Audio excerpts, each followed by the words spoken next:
Bit disappointed that we were maybe not able to get at least a point from the game. I don't know, from a neutral point of view, I thought it was a good football match. I thought it was, us trying to negate them taking total and full control of the match.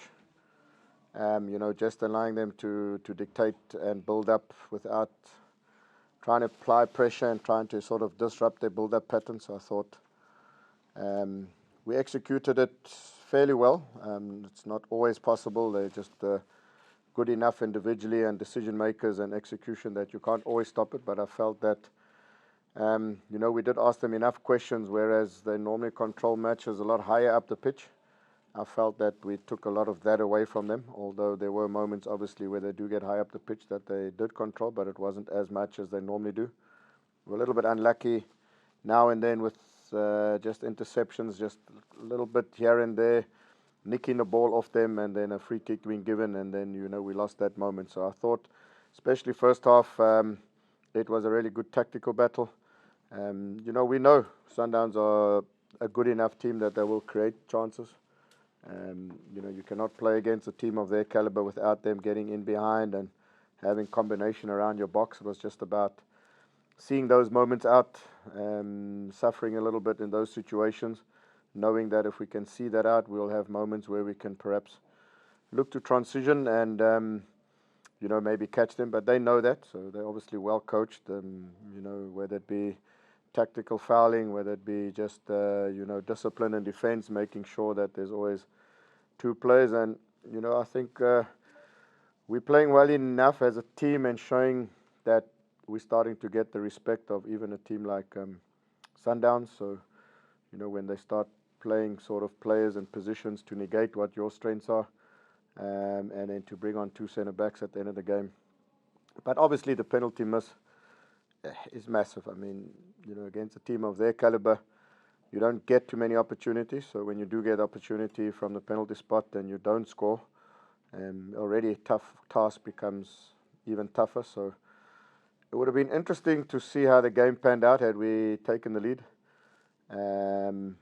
Obviously they're desperate to finish the season unbeaten.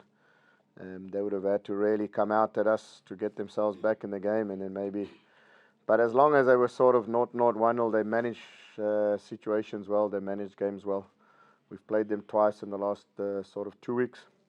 A lot of lessons learned, and also just realizing that there's very, very fine margins in football. A blatant kick off the ball on Jayden doesn't get given. From there, they go score, we miss a penalty. Those are fine lines that sort of you don't deal with. The previous game, Fawaz Basadin injured. The experience that they've gained in the continent, they just know how to handle those situations. So when you play Sundowns, for me lately, obviously us going into the continent is to learn, to see how they do, and you can see they've got that experience, and we may not have that experience in certain situations. So it's a learning curve for us.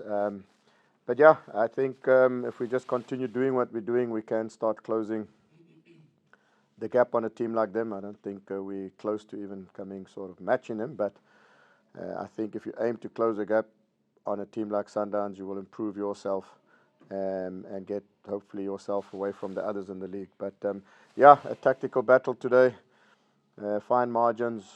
They're a really good team. Caused us some problems defensively. We're hanging on a bit at times, but it's not as if we didn't create half chances ourselves. So a little bit unlucky maybe not to get sort of a equalizer. Playing the game and then realizing sort of, obviously being updated with the other result.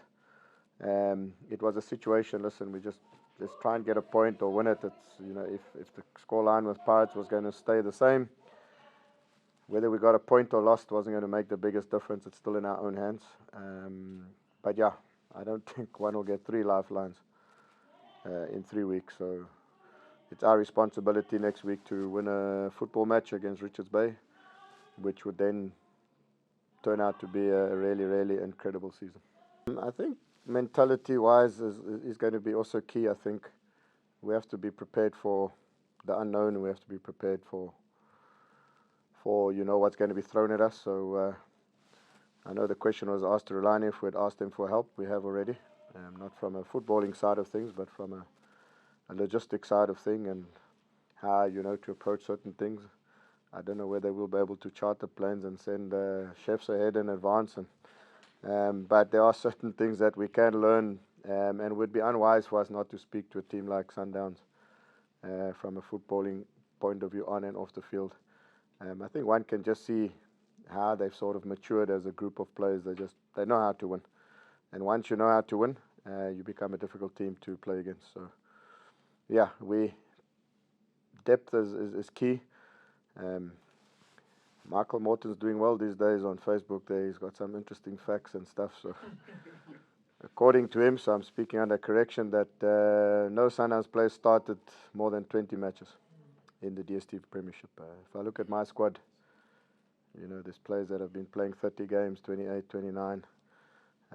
Although they have other competitions where they do play, that's sort of one of the things that we may have to be really mindful of, is the amount of travel matches you play, especially if you advance to the group stages, and then still the ability to then compete on the local front. So we're having good strategic meetings, planning around that, and but we need to find sort of all areas. We need to, like, depth of the squad, bring in the quality to be competitive at that level, and learn quick and learn fast. There is an element of fatigue. I mean, we've played every single match the South African football offers, except the final of the MTN and the Nedbank, with a small squad.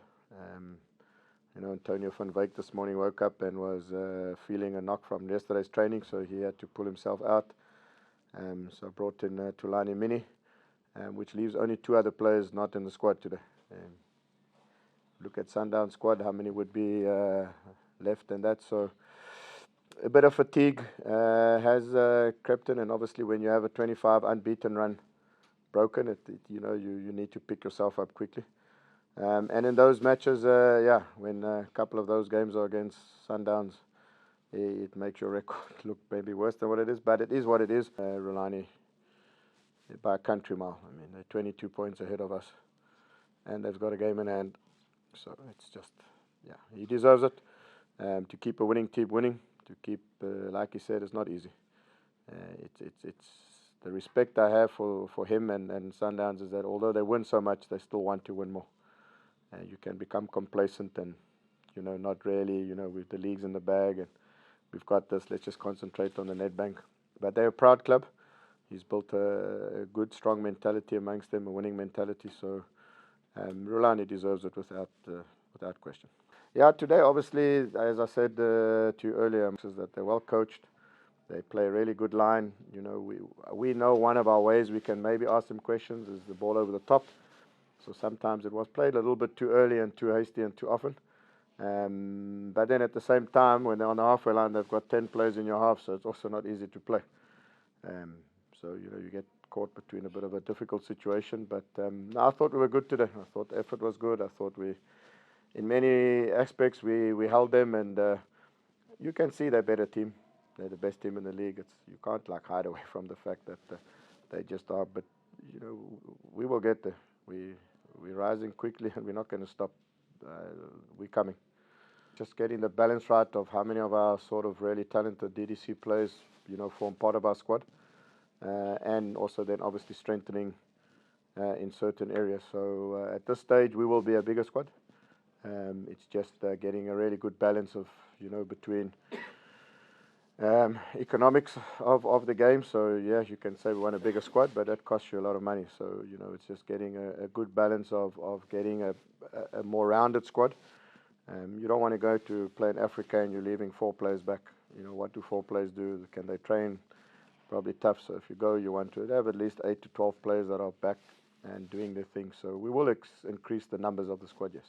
Obviously, I get asked this question over and over and over, and I never have definitive answers because I don't know what the future holds. But the better you become as a football club, winning cups and being second, players making Bafana, their value from there goes to here. So if clubs are going to want to come and look for our players, I don't think it's going to be as easy as it was in the past. Number one, because from an economic and financial point of view, if you've got players sitting on the bench for Sundowns that were costing 40 million, what reason is it that Jayden Adams is not worth that, maybe more? I need answer. If Sundowns do, then they have to dig deep. That's the one thing. The second thing is Jayden's got ambitions to play in Europe. I think he's at the age where going to Europe would be better in his interest. So I would advise him to rather consider that than local. You don't want him going to Sundowns and ending up playing 13, 14 league matches in a season. So it's going to be more difficult for teams, because the stock of the players is a lot higher. They're far more valuable. They're playing in Africa. We weren't playing in Africa before. We weren't maybe challenging enough to win trophies. Now you've won a trophy. You're playing in Africa. So it's more difficult for them to just be, hey, we want this one, we want that one, we want this one. It'll be tough. So we're confident that we can retain our squad. There may be a single a situation here or there that we would have to maybe consider. But right now, as we sit here, there's no talk, no offers, no one is for sale, nothing whatsoever. I like making it difficult for Sundowns in terms of preparation, because they plan really well and they do their homework on you. So when you do something a little bit different, it knocks them a little bit off. And we just felt that based on our previous game, they were just hurting us too much in the middle, especially with Ronald Williams' passes. So we felt a little bit to have more sort of consolidate more in the midfield. Again, not having all the numbers, we also felt that depending on the scoreline of Pirates, we need to maybe have some real oomph off the bench if we really have to go for it. So Antonio van Wyk and Ura were sort of that plan. So let's start with maybe a little bit more conservative. I felt that if we stayed in the game long, their sort of desire to hold on to unbeaten record, they might start getting a bit nervous. We could do that. So, and then just, let Jayden play a little bit of a different free type role, and to see how they cope with it. So if he says it was a bit difficult, then I'm glad. But whatever you do, you have to play well to beat Sundowns, and you have to have a bit of luck. So we just didn't have too much luck today. I think if Ismail Toure and Thabo Moloswane aren't one of the candidates, I would be highly disappointed and surprised. I think both of them have had really solid, good seasons. Played in almost every match that they've been available. So it's between the two of them, I definitely feel that at least one, if not both, should be in that conversation. So hopefully they will be. Tabo's been excellent, superb. He's got himself in the preliminary squad, and again today I thought he was outstanding. A former product of Sundowns, so. Nice to see him now playing regularly after being relegated with Maritzburg and to have the season that he's had. So I'm very happy for him and very proud. I need to be honest with you, when we lost players like Junior Mendieta, we lost players like Mtetwa, Makanya and Gomazulu, to name a few, I was a bit worried, because when you do recruitment, we trust what we do, but you only really get the final answers and you see once the season gets going. So we started the season a little bit on the back foot. We beat Pirates the first game of the season, and then it was sort of the loss to Polokwane, and then semi-final of the MTN again, Pirates 2 matches. We had 1 or 2 poor results.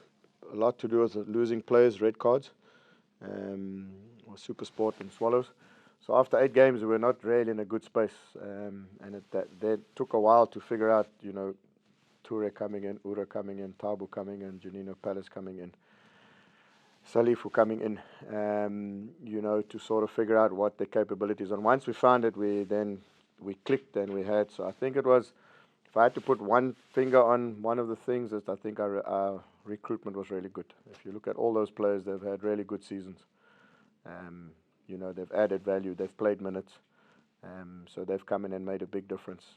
Obviously with Daryl Macheke and KG was also added to the squad, and in the short time that they were there, they also added value. So I think our recruitment was really good. That's one of the big reasons I think we've had the season that we've had.